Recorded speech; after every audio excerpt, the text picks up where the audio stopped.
Bienvenue à cette capsule Science et Art, où nous aborderons plus particulièrement les magnifiques figures de Lightenberg.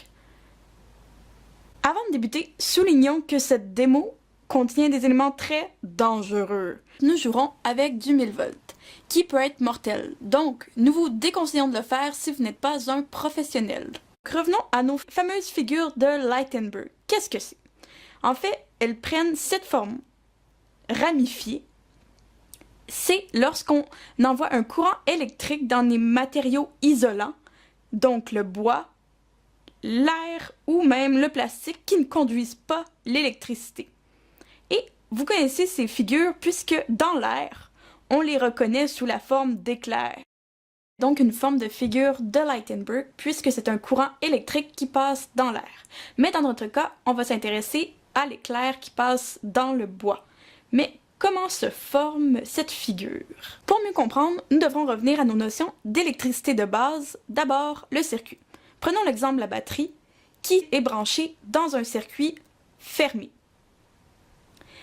On appelle ça un courant continu puisque les électrons vont se déplacer de la borne positive à la borne négative. Il existe toutefois un deuxième type de courant qu'on dit alternatif. Vous le connaissez bien parce que c'est le courant qui sort de votre prise à la maison. Les électrons vont se mouvoir dans les deux sens dans notre circuit. Pour mieux le représenter sur un graphique de la tension en fonction du temps, on peut prendre le circuit continu qui a une tension constante, tandis que pour le circuit alternatif, la tension augmente et diminue.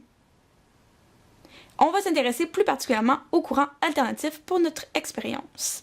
Nous aurons donc affaire à un courant alternatif et pour mieux comprendre le comportement de l'électricité dans notre matériel isolant, il faut se rappeler que dans un circuit, l'électricité a tendance à être paresseuse et à vouloir prendre le chemin qui a le moins de résistance, donc le chemin le plus facile.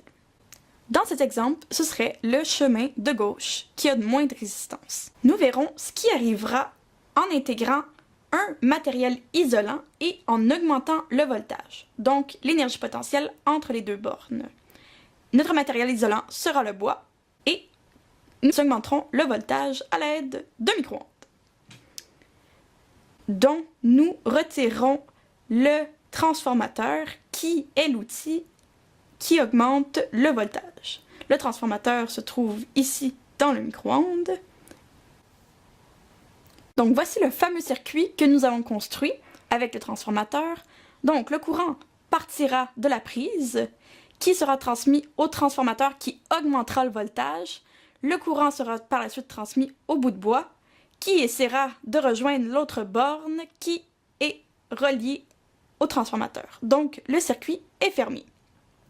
Par contre, pour aider notre bout de bois à transmettre l'électricité, nous ajouterons ceci.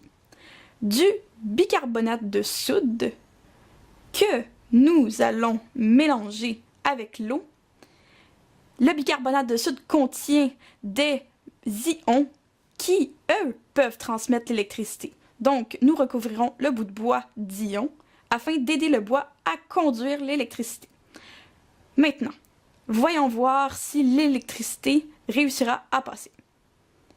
Tada! Donc, ce que vous observez, c'est le bois qui brûle. Pourquoi ça brûle?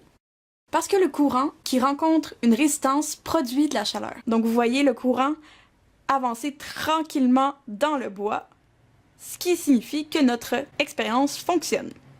On le lave pour mieux observer la figure de Lightenberg.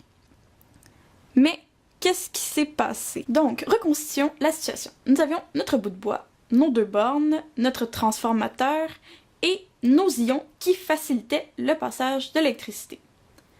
On se rappelle, le courant veut trouver le chemin le plus facile et il prend tous les chemins possibles. Et ce, des deux côtés, car c'est un courant alternatif qui va dans les deux sens. Lorsque les électrons trouvent le chemin le plus facile, les autres électrons qui le suivent prendront le même chemin. Donc là où c'est plus brûlé, les électrons ont plus passé. Donc on voit ici les endroits plus brûlés, ce qui nous offre ces magnifiques figures. Donc, nous vous remercions de votre attention et à la prochaine!